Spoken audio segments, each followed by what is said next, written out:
지난 주말 사이 러시아 국민들이 자국 통화인 루블화를 공중에 뿌리는 사건이 그것도 러시아 내에서 발생해서 굉장히 다양한 의견들이 나오고 있는데요. 일각에서는 이 문제를 우크라이나 전쟁의 종전 시그널로 받아들이고 있다고 합니다. 오늘은 이 사건에 대해서 과거 사례들과 비교해서 집중적으로 짚어보는 시간 준비했습니다. 오늘 한국경제신문 한상준 논설위원 나오셨습니다. 어서 오십시오. 네, 안녕하십니까.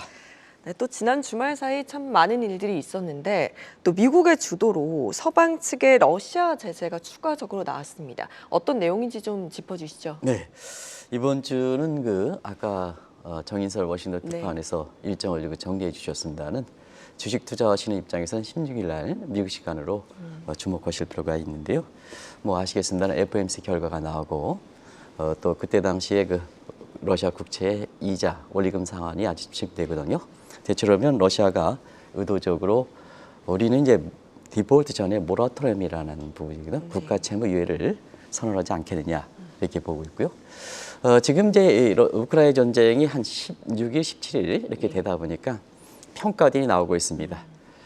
그런 측면에서 아주 대비적인 군인데요.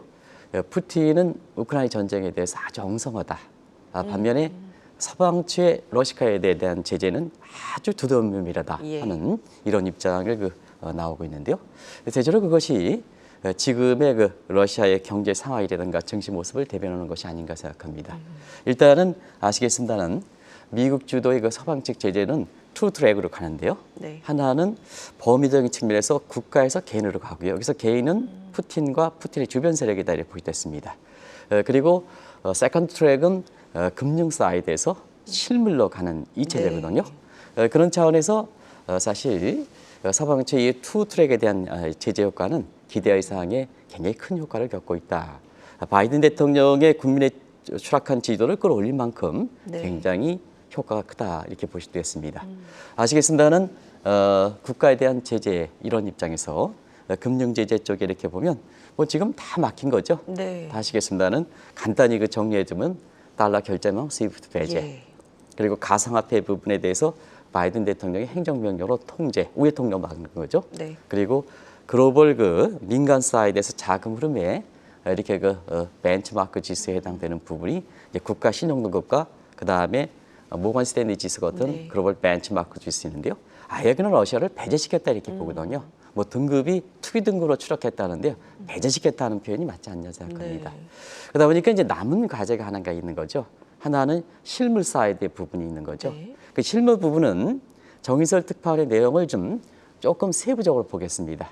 맨 처음에 금수 조치가 하죠. 온유산. 그 부분은 바세나르 체제에 의한 제재다 이렇게 보겠습니다. 이 바세나르의 체제는 국제법의 규정이기 때문에 바이든 대통령이 의회를 거치지 않고 바로 행정명령으로 이렇게 할 수 있다. 그래서 러시아산 금수 조치에 대해서 지난번에 나왔던 거고요. 이번에는 우리도 이제 지난주에 이게 말씀을 드렸습니다는 이런 바세나르 체제에서 미국이 세계 무역기구라든가 이런 측면에 이런 관세라든가 이런 쪽으로 가지 않겠느냐 하는 쪽에 말씀을 드렸습니다는 바로 항구적 무역 관계, 그다음에 체유국 대우 폐지, 하이 테리프 텍스 고관세 부과 이런 쪽에 이렇게 나오는 거거든요. 요거는 사실 미국은 국내법 우선의 원칙입니다. 우리는 국제법 우선의 원칙이지만 미국은 국내법 우선의 원칙이기 때문에 기존의 법이 있는 상태에서는 의회를 거쳐야 되거든요. 그러다 보니까 행정명령으로 발동하는 걸 먼저 하고 제재 효과를 내기 위해서 의회에 거치는 사항인데요. 지금 정인설 특파원께서 잘 말씀해 주셨습니다는 민주, 공화, 정치적 갈등과 관계없이 러시아 제재에 대해서는 아주 한몸을 하기 때문에 이쪽도 이렇게 제재가 되지 않겠느냐 이렇게 보고 있습니다. 그럼 이제 시청자분께서 마지막 나온 게 뭐냐? 결과적으로 보면 첨단 기술의 부분이다. 그리고 나중에 이제 보이지 않는 부분에 대한 제재가 들어갑니다. 이게 지적재산권 부분이거든요. 그런 측면에서는 아주 주도면밀하게 지금 전개되고 있다고 보겠습니다. 제가 궁금한 게 지적재산권 부분이라 하면 어떤 제재를 할 수 있을까요? 우리가 이제 중국에서 중국의 제재를 할 때 이 지적재산권, 예를 들어서 이가은 앵커께서 색연필에 대해서 내가 특허를 갖고 있다 할 때 이거를 사실 국제적인 베타 사용권을 인정을 해서 모든 사용의 부분에 대해서는 이가은 앵커의 허락을 받아야 되고 거기에 사용료에 대해서는 지불을 해줘야 되는데요. 사실 중국이라든가 그다음에 러시아에서는 이 불법적인 그 지적재산권 사용 문제가 있거든요. 네. 이 부분이 사실 경제 위상일 때는 하드 파워와 소프트 파워여서 소프트 파워가 중국이라든가 러시아의 맹점이거든요. 네. 그런 측면에서 그 맹점을 건드리는 측면에서는 향후 이 부분까지 갈 것인가 아니면 그 이전에 러시아가 모라토리엄 내지는 디폴트를 선언할 것인가 하는 이 측면이 굉장히 관심 있는 대목이다 이렇게 보게 됐습니다. 지금 위원님께서 앞서서 말씀해 주셨지만 경제 제재가 금융에 이어서 실물 부분까지 더해지면서 러시아 측 경제가 파탄되는 게 아닌가 이런 얘기가 나오고 있지 않습니까? 네, 앞서도 이제 정인설 특파원께서 네. 스태그플레이션 얘기를 했습니다는 사실은 한번 왜 국가부터 먼저 하고 금융부터 먼저 하는가 하는 것을 잠시 좀 시청자분들께 말씀드릴게요. 국가는 공공사이드입니다. 공공재 성격을 갖고 있거든요. 네. 그러니까 민간재보다는 공공재 성격을 갖고 있다는 게 보통 전쟁은 외부 경제 효과보다는 외부 불경제 효과거든요. 요 네. 무슨 뜻이냐? 사실 전쟁에 치르는 비용, 제재에 치르는 비용, 이게 프라이빗 코스트, 사적 비용이라는데요. 근데 사실은 이 국가에 대한 제재는 소셜 코스트가 더 많습니다. 그래서 외부 불경제 효과거든요. 네. 그러면 제재를 할 때 제재 효과가 아주 크다는 얘기입니다. 그리고 지금 금융 사이드 보면 실물 부분에서 3배 정도 높습니다. 네. 왜 금융부터 조이느냐? 바로 금융이 실물보다 3배 크니까 금융 사이드를 그 제재하게 되는 거거든요. 그러다 보니까 지금 국가에 대해서 러시아 같은 경우는 금융 제재를 우선적으로 갖다 보니까 네. 지금 러시아의 그 금융의 기능은 저희 사실 네, 그 그렇죠. 무기력화돼 있죠. 그다음에 실물 사이드에서 이번에 조치로 네. 러시아에서 이렇게 스태그플레이션 우려가 되지 않느냐 생각하는데요. 잠시 네. 이가은 앵커를 러시아 국민으로 환원시켜 보겠습니다. 그러면 지금 러시아에서 보면 자 외화인 달러라든가 루블화 거래가 정지돼 있죠. 예. 그다음에 사실 올해 스태그플레이션 된다면 경제 성장률이 마이너스 20%까지 가거든요. 그만큼 이가은 앵커가 러시아 국민이라면 소득 수준이 20%가 아주 감소된다는 얘기거든요. 예. 올해 러시아의 소비자 물가 상승률은 사실 50% 이상 되지 않느냐. 극단적 시나리오입니다는. 그러면 자, 돈 거래도 안 돼. 네. 소득도 아주 떨어져. 예. 물가는 올라가. 그러면 러시아 국민들의 경제 고통 지수, 미전 인덱스는 많이 올라가겠습니까? 안 올라가겠습니까? 엄청 올라가죠. 올라가죠. 네. 그 푸틴에 대한 저항감은 나오는 거죠. 지금 그래서 지금 여러 가지 푸틴에 대한 충성도가 떨어지고 푸틴에 대한 그 어떤 전쟁의 실수 문제가 되다 보니까 러시아 내에서는 일부에서는 군부, 일부에서는 러시아 국민들이 굉장히 강하게 저항하고 있다. 이게 현재 분위기다 이렇게 됐습니다. 네, 지금 이미 러시아 금융시장은 뭐 거의 마비됐다, 무력화됐다 이런 얘기가 나오고 있는데 그럼 루블화 가치도 굉장히 폭락을 했겠네요, 지금.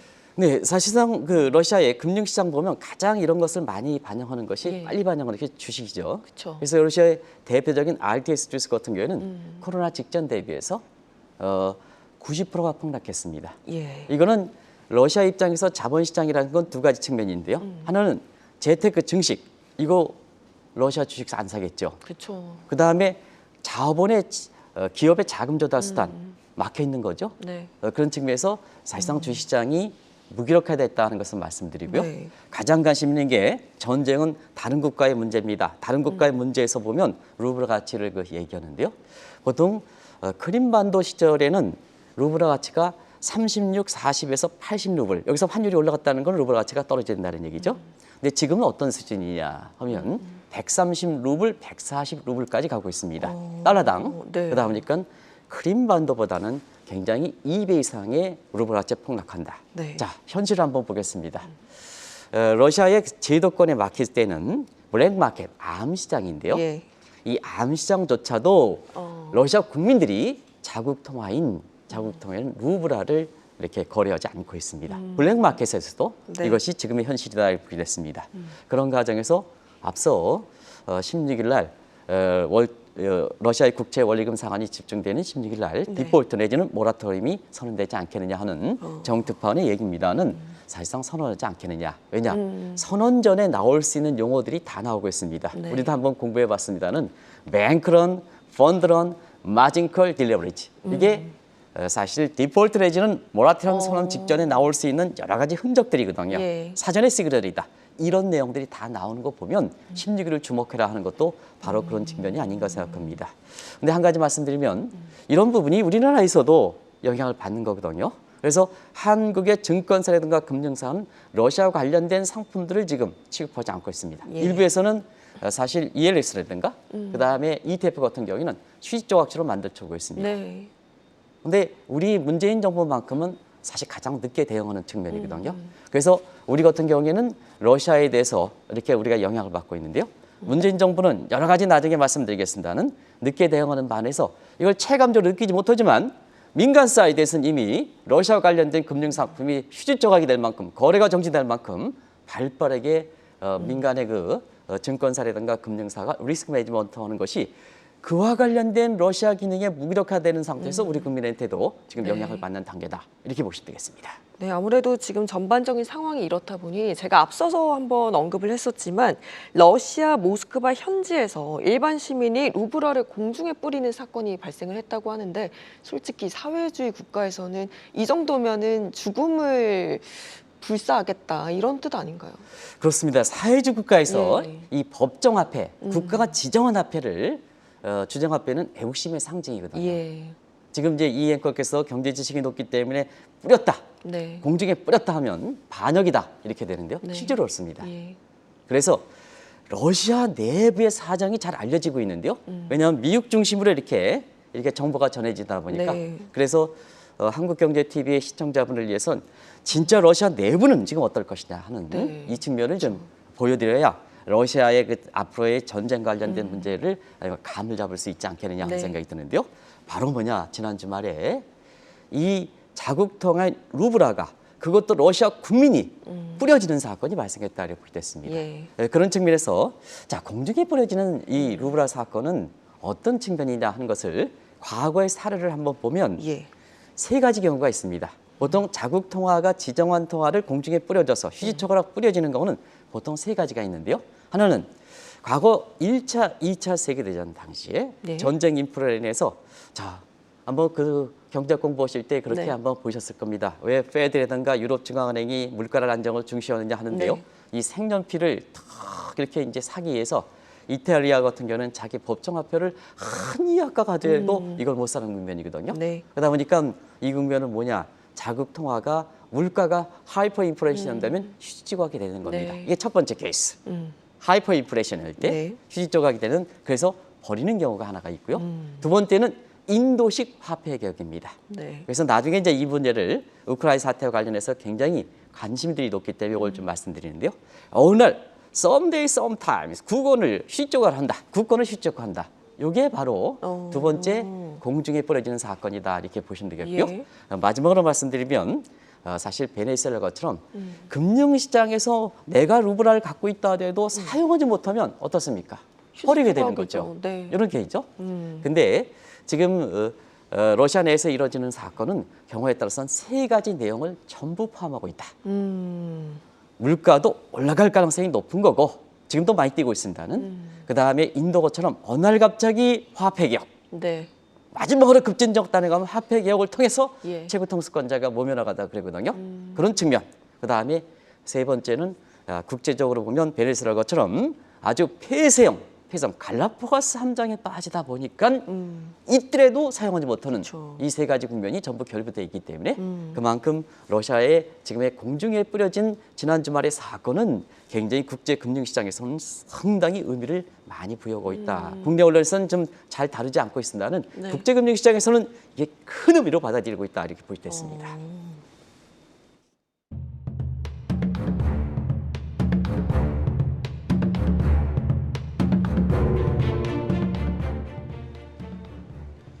예, 방금 인도의 화폐 개혁을 말씀해 주셨는데 당시에 정말 엄청난 양의 인도 화폐가 공중에 뿌려졌다고 하더라고요. 네, 사실 인도의 화폐 개혁에서 공중에 뿌려진 사건의 가장 예. 최근 사건이 2016년입니다. 얼마 안 됐네요. 얼마 안 됐죠? 네. 그래서 그때 당시에는 모디가 구자라트시에서 탁 인도의 그 성장이 10%를 바탕으로 해서 인도 총리가 됐거든요. 예. 사실 그때 카스트 제도라든가 뭔가에서 본인들은 기득권이 없는 상태입니다.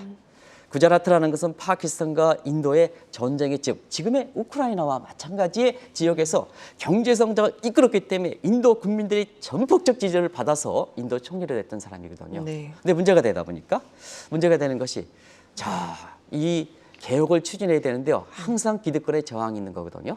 그래서 카스제도 뭐 이런 네, 쪽에서 그쵸. 또 인도의 힌두교 이렇게 해서 저항이 있었는데요. 사실 얼만큼 기득권을 갖고 있었냐면요. 인도의 국권 중에 고액권, 예. 고액권 2,000 루피 이상의 고액권은 약 90% 이상이 기득권을 갖고 있었습니다. 그래서 항상 이 개혁을 할 때는 돈 문제를 개혁한 거거든요. 그래서 2016년 정확히 11월 9일 날 앞으로 3주를 주겠다. 3주를 주겠다. 구권을 신권으로 바꾸지 않으면 정확히 3주 후에 2016년 11월 30일에 그 휴지 조각이 되겠다 하는데요. 사실 그때 당시에 너무 급진적인 예. 이러다 보니까 내가 이렇게 2,000루피 당신 해봐라. 해봐라. 내가 이렇게 힘이 센데 해봐라. 이렇게 했는데요. 긴가민가 했습니다. 근데 2016년 11월 30일 12시 그러니까 우리식으로 0시가 되겠죠. 0시에 딱 해서 그냥 이게 휴지 조각이 됐거든요. 그러다 보니까 이가은 앵커가 만약에 인도의 그 기득권이라 하면 갑자기 썸데이 휴지 조각이 됐어. 그러면 모디에 대해서 강한 저항감이 있지 않습니까? 엄청나죠. 그래서 빌딩 위에 가서 이 구권을 그대로 뿌려버렸습니다. 저항에. 예. 근데 그래서 인도 거리에 그 구권들이 휴지 조각이 돼서 나누는데요. 인도 국민들은 그것을 주웠겠습니까? 안 주웠겠습니까? 안 좋겠죠? 안 좋겠죠? 네. 근데 이관행 거랑 저랑 방송은 지은데 안 돼서 네. 그걸 대답을 안 하시는 것 같습니다. 네.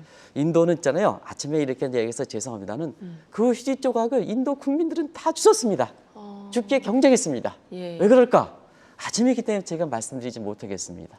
인도의 화장실 문화 때문에 그렇다. 거기까지만 말씀드리겠습니다. 네네네. 거기있습니다. 인도의 화폐는 또 이렇게 한번 물에서 예. 빨아서 쓸 수가 있습니다. 그래서 거기까지만 말씀드리겠습니다. 근데 이런 것이 이렇게 2016년 11월 달에 화폐 개혁인데요. 네. 화폐가 잘 됐습니다. 또 인도 경제가 살아났습니다. 근데 인도는 오랫동안의 카스제도 때문에 기득권이 아주 이렇게 스멀스멀 네. 나왔거든요. 그래서 지난 주말에 바이든 대통령이 가상화폐 부분에 대해서 논란이 있습니다는 그 부분과 관련해서 2016년에도 네. 2016년에 화폐 개혁에 인도 기득권들이 불법 자금 통로로 가상화폐 비트코인을 사용하다 보니까 예. 2019년에 아마 시청자 여러분 기억하겠습니다. 모든 가상화폐는 사용도 보존도 전부 금지시켰습니다.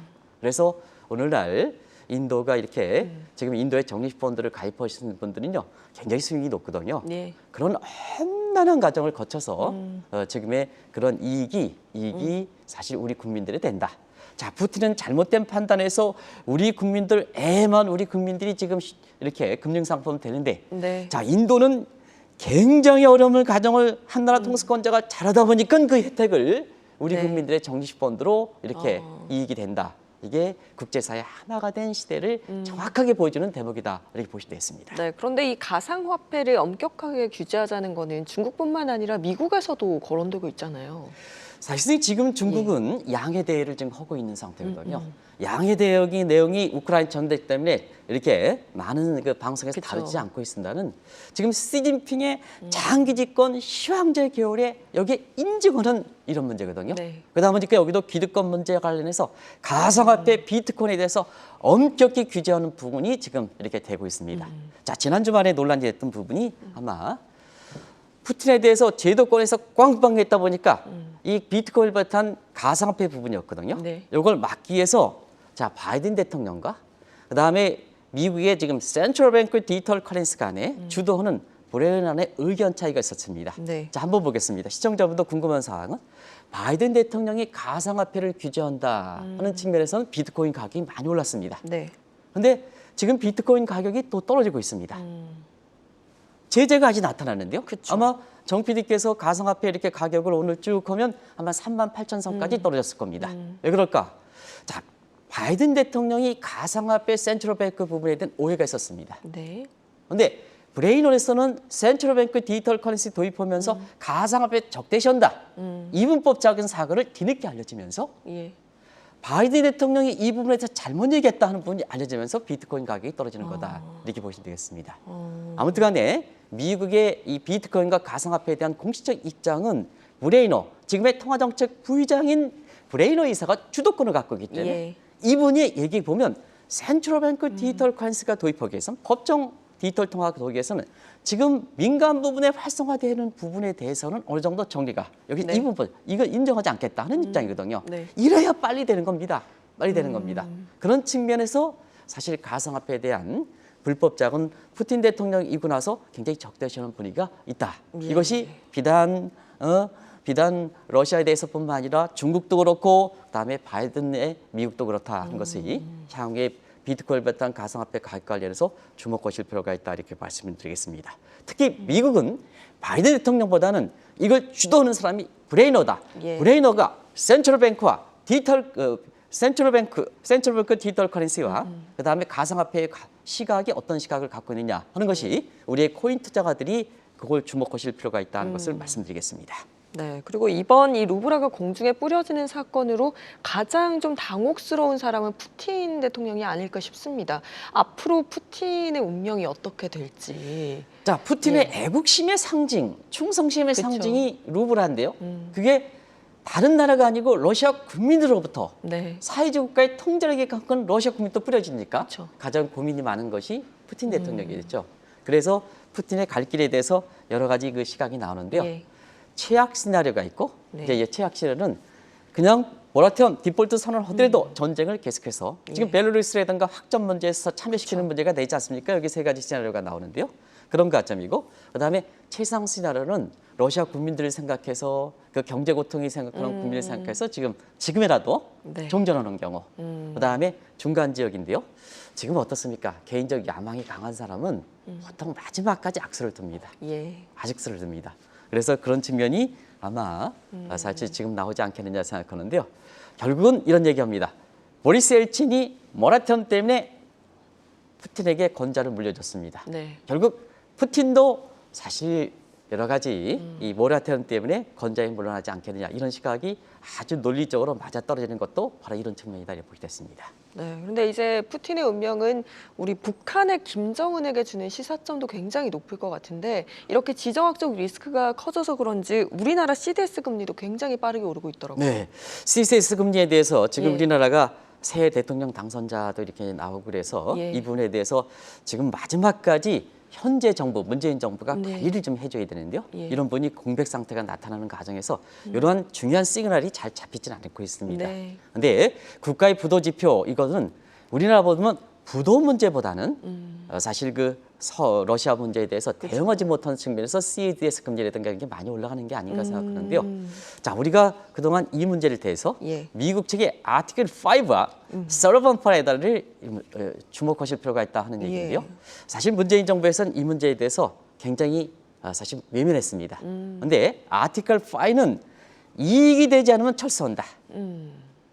이익이 돼야 동맹국까지 가담한다 그쵸, 하는 것이 그쵸. 서버번 파레이거든요. 네. 그런 측면에서 새로운 대통령 당선자께서도 네. 이런 문제에 대해서 우크라이나 문제라든가 이런 문제에 대해서 미국의 입장을 잘 반영하는 것 같습니다. 물론 그래서 철저한 안보감 그다음에 네. 사실 이런 문제에 대해서 최우선적으로 고려하겠다 하는 문제인데요.